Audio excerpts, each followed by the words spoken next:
Good morning, students. It's time for chapter number 2 of science. So let's start.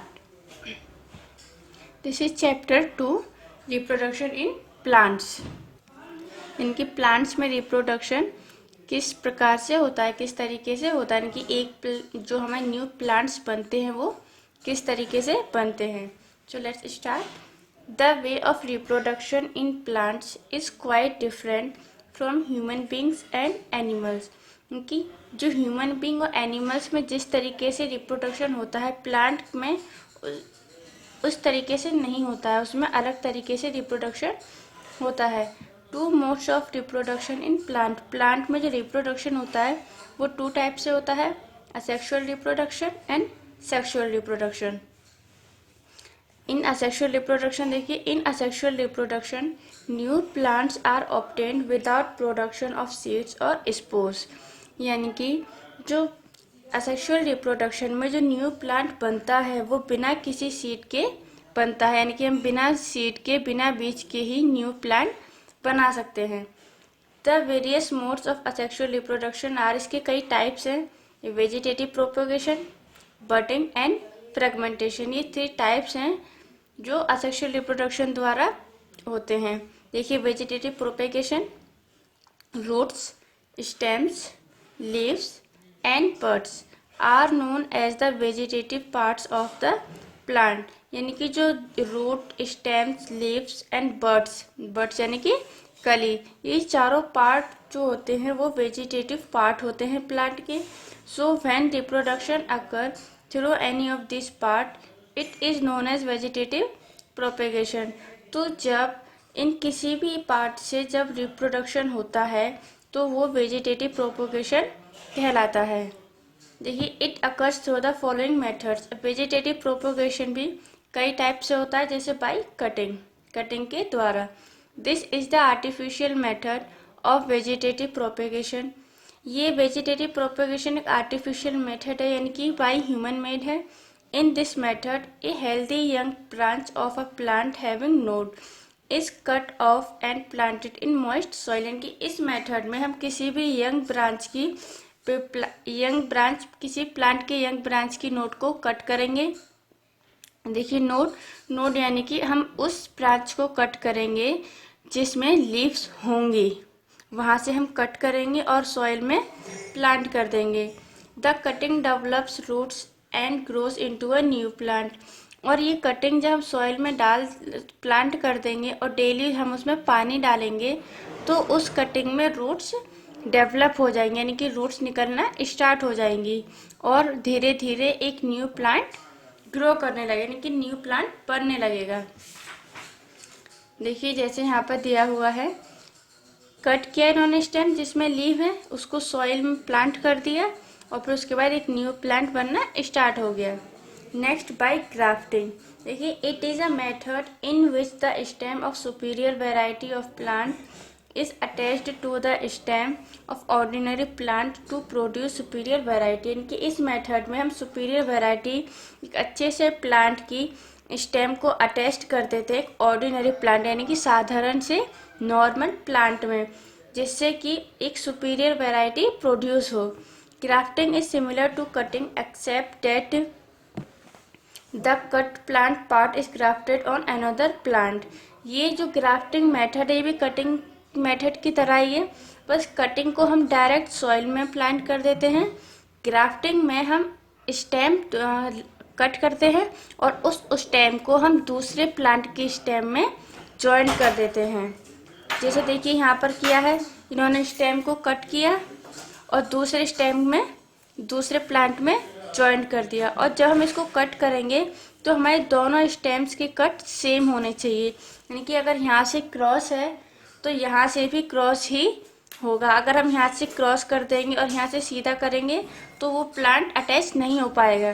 तो दोनों branches की जो cutting होगी वो सेम कटिंग होनी चाहिए. उसको हम जॉइंट कर देंगे, उसको हम टेप से कवर कर देंगे ताकि वो उस पर जॉइंट हो जाए. Examples of plant produced by grafting are apple, mango, pea etcetera. यानी कि मैंगो, पी या एप्पल, ऐसे कई प्लांट्स हैं जिसको हम ग्राफ्टिंग के द्वारा प्रोड्यूस कर सकते हैं। Many new colours of rose flowers have also been developed by this method. इनके अलग अलग कलर के जो रोज बनते हैं वो हम इसी मेथड से बना सकते हैं। देखिए हमने यहाँ पर स्टेम को ज्वाइन कर दिया, उसके बाद ये एक अलग स्टेम है और ये अलग प्लांट है।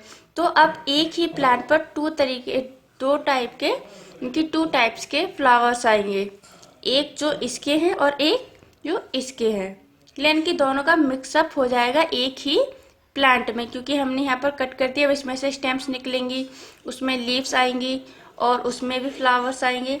तो आधे फ्लावर्स इसके रहेंगे और आधे फ्लावर्स इस स्टेम के रहेंगे। तो एक ही प्लांट पर टू टाइप्स के फ्लावर्स हो जाएंगे। या अगर हम सेम प्लांट की स्टेम ज्वाइन कर रहे हैं, सिर्फ फ्लावर्स का कलर अलग अलग है, तो एक ही प्लांट पर टू अलग अलग टाइप्स के कलर्स के प्लांट्स होंगे, फ्लावर्स होंगे। नेक्स्ट, बाय लेयरिंग, यानी कि लेयर के द्वारा। It is a method in which the stem of a plant is bent and buried into the soil. Roots developed in the buried portion. देखिए इस method में क्या होता है, जैसे कोई प्लांट है और उस प्लांट की स्टेम झुक गई, यानी कि नीचे की ओर गिर गई या झुक गई। तो जब वो झुक गई तो नीचे जमीन के अंदर चली जाएगी। देखिए जैसे जी झुकी और नीचे जमीन के अंदर चली गई। So roots developed in buried portion. तो जो प्यूरिड पोर्शन है कि जो मिट्टी के अंदर पोर्शन चला गया है प्लांट का, उसमें से भी रूट्स निकलना स्टार्ट हो जाएंगी, क्योंकि वो ज़मीन के अंदर जाएगी, सॉइल से वाटर ऑब्जर्व करेगी और वहाँ से रूट्स निकलना स्टार्ट हो जाएंगी। The buried portion attach to the mother plant is called a layer. और जब तक प्लांट अपनी मदर प्लांट से अटैच्ड रहता है, यानी कि जिस प्लांट की स्टेम नीचे झुक जाती है और फिर वो नीचे अंदर सॉइल के चली जाती है, तो वो अपनी मदर प्लांट जिस प्लांट की स्टेम है उससे ज्वाइन रहती है, तो उसे लेयर बोलते हैं। Afterward this buried portion is detached from the mother plant. और कुछ समय के बाद जब ये ग्रो करने लग जाता है तो जो झुकी हुई स्टेम है तो मदर प्लांट से अलग हो जाता है। Jasmine and poppy are growing by layering. जैसे jasmine and poppy trees plants हैं जो इस मेथड से होते हैं। अब देखिए स्टेम थी, पूरा प्लांट है, प्लांट की स्टेम यहाँ पर झुक गई। अब वो जब झुक गई तो ज़मीन पर आ गई, यानी कि धीरे धीरे ज़मीन के अंदर चली गई। उसको वहाँ पर उसका टेम्परेचर मिला, अपना एनवायरनमेंट मिला, इसलिए वहाँ पर वो उस स्टेम से रूट्स ग्रो करने लग गई। जब रूट्स ने ग्रो किया तो प्लांट बढ़ना स्टार्ट हो गया, यानी कि प्लांट में भी ग्रोथ स्टार्ट हो गई। और फिर जब इसमें ग्रोथ हो जाती है, मिच्योर हो जाता है, तो जिसकी ये स्टेम होती है यानी कि मदर प्लांट से अलग हो जाती है, उसे हम लेयर बोलते हैं, by layering. Next, by roots. Some plants like sweet potato, dahlia, asparagus etcetera, ये कुछ प्लांट्स हैं हैव सोलन रूट्स, जिनकी रूट्स होती हैं, यानी कि फूली हुई रूट्स होती हैं। These roots have buds and new plants arise from these buds when they are buried into the soil। यानी कि जब ये सॉइल के अंदर होते हैं तो इनकी बर्ड्स होती हैं, और जब इन्हें इनका फेवरेबल कंडीशन मिलती है तो उसी बर्ड में से, उसी कली में से न्यू प्लांट ग्रो करना स्टार्ट कर देता है और फिर धीरे धीरे पूरा एक अलग न्यू प्लांट बन जाता है। इनकी जो ज़मीन के अंदर होता है, पोटैटो में भी देखिए बर्ड्स निकल आती है, यानी कि कलियाँ होती हैं उसमें, वहीं से ही न्यू प्लांट निकलना, ग्रो करना स्टार्ट हो जाता है। तो ये है बाय रूट्स, यानी कि रूट्स ग्रो करें और न्यू प्लांट ग्रो करने लग जाता है।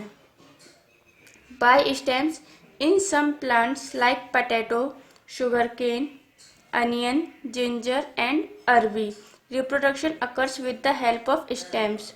On these stems, buds are present which in favorable condition develop into new plant। इनकी बाय स्टेम द्वारा कैसे होता है, जैसे शुगर केन है, अनियन, जिम्बर, अरबी, ऐसे कई ऐसे प्लांट्स हैं जिनका रिप्रोडक्शन स्टेम्स के द्वारा होता है, यानी कि स्टेम की वजह से उनका रिप्रोडक्शन होता है। जो स्टेम्स, जो बर्ड्स होती हैं और उन बर्ड्स को फेवरेबल कंडीशन मिलती है, तो वहीं से ही एक नया प्लांट ग्रो करना स्टार्ट कर देता है।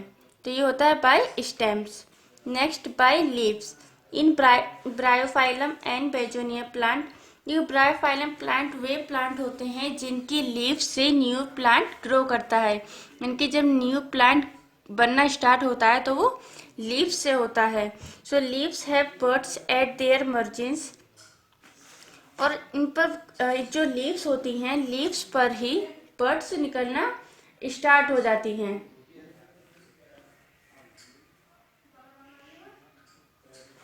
और देखिए when these leaves turn yellow, जब ये लीव्स येलो हो जाती हैं, they fall on the ground, तो वो नीचे जमीन पर गिर जाती हैं। And new plant develops from the birds present on this leaves, और जब ये लीव्स जमीन पर नीचे गिर जाती हैं, जमीन के अंदर चली जाती हैं, तो उन लीव्स पर जो बर्ड्स होती हैं, जो साइड्स में से बर्ड्स दिखाई दे रही हैं, जो बर्ड्स होती हैं वहीं से ही एक न्यू प्लांट ग्रो करना स्टार्ट कर देता है। इनकी पहले पत्तियां सूख पीली होंगी, येलो कलर की हो जाएंगी, सूख जाएंगी तो वो नीचे गिर जाएंगी, धीरे धीरे जमीन के अंदर जाएंगी। वहां पर इन्हें इनकी फेवरेबल कंडीशन मिलती है, वाटर मिलता है इन्हें, तो वहीं से ही जो लीव्स की साइड में जो लीव्स जो बड्स निकली होती हैं, वहीं से ही न्यू प्लांट स्टार्ट हो जाता है। Next fragmentation.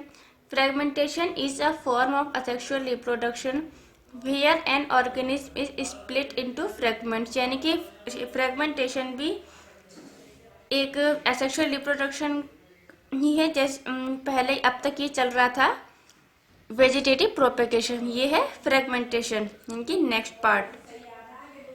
तो इसमें क्या होता है, देखिए एक कोई भी ऑर्गेनिज्म है उस स्प्लिट होता है यानी कि डिवाइड होता है अलग अलग पार्ट्स में। The splitting may or may not be intentional.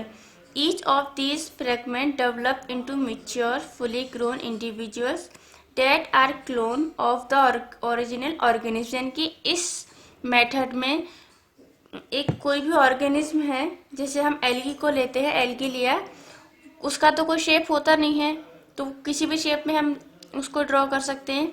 जैसे एल्गी लिया हमने, उसमें जब रिप्रोडक्शन होगा तो जो उसके पार्ट होगा पूरा ऑर्गेनिज्म का, उसमें स्प्लिट यानी कि वो डिवाइड होना स्टार्ट हो जाएगा। वो 2 पार्ट्स में हो सकता है, 3 पार्ट्स में हो सकता है, कितने भी पार्ट हो सकते हैं उसके। और फिर जब वो उनके पार्ट हो जाएंगे तो उसका हर एक पार्ट अलग अलग ग्रोथ करना स्टार्ट कर देगा। जैसे इसके 3 पार्ट्स हुए तो इसके पूरे 3 पार्ट्स अलग अलग ग्रोथ करना स्टार्ट करेंगे, और इसी तरीके से एक न्यू ऑर्गेनिज्म बन जाएगा। If the organism is split any further, the process is repeated. It is seen in many organisms such as mold and algae etc. देखिए अगर जो पार्ट्स डिवाइड होते हैं ऑर्गेनिज्म के, और वो फर्दर यानी कि आगे भी अगर उसमें और पार्ट हो सकते हैं, यानी कि वो और डिवाइड हो सकता है, तो वो और हो जाएंगे। जितना पॉसिबल होते हैं उतने ऑर्गेनिज्म के पार्ट हो जाते हैं, और हर पार्ट अलग अलग पार्ट ग्रोथ करना स्टार्ट कर देता है और एक न्यू ऑर्गेनिज्म बन जाता है, यानी कि फुल्ली मैच्योर हो जाता है। जैसे माउल्ट एल्गी ऐसे कई ऑर्गेनिज्म हैं जो इसकी वजह से फ्रेगमेंटेशन के द्वारा ही प्रोड्यूस होते हैं। Next budding. देखिए थर्ड मेथड है budding.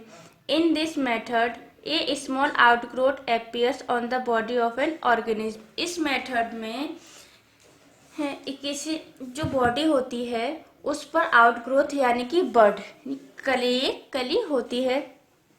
This outgrowth is called a bud. उस आउटग्रोथ को बड कहते हैं, यानी कि किसी भी लीफ से या स्टेम से एक और आउटग्रोथ यानी कि दूसरी स्टेम निकल रही है, तो वो जब स्टार्टिंग में निकलती है तो उसे बड कहते हैं। This bud grow into a new individual. और ये बड ग्रोथ जब इस न्यू बड में ग्रोथ होती है तो वो एक न्यू इंडियन की खुद एक अकेला अलग प्लांट बन सकता है। Finally the new individual is separate from the body of its parent. सबसे पहले जो बड होती है वो जिस प्लांट पर, जिस ऑर्गेनिज्म पर होती है उसी पर ही अब ग्रोथ करती है, और फिर जब इसकी ग्रोथ कंप्लीट हो जाती है यानी कि ये मैच्योर हो जाती है, तो अपनी जो मदर या पेरेंट बॉडी है उससे अलग हो जाती है। This method is seen in unicellular fungus, yeast and in multicellular spirogyra. यानी कि जैसे स्पाइरोगारिया है या यीस्ट है या फंगस है, ये ऐसे ऑर्गेनिज्म हैं जो बडिंग के द्वारा ग्रोथ करते हैं। यानी कि कोई एक बड निकली, आउट ग्रोथ हुई, उससे एक बड हो गई, वो उससे एक न्यू ऑर्गेनिज्म बनना स्टार्ट हुआ। जब धीरे धीरे वो मिच्योर हो जाता है, जब कम्प्लीटली मिच्योर हो जाएगा तो वो अपने पेरेंट बॉडी से अलग हो जाएगा। फिर उसके साथ फिर यही प्रोसेस होगी, यानी कि उससे भी बर्ड्स निकलेंगी और एक न्यू ऑर्गेनिज्म बनता जाएगा। तो ये मेथड है बडिंग का। So now it's enough for today. Your sexual reproduction is complete. Read this chapter.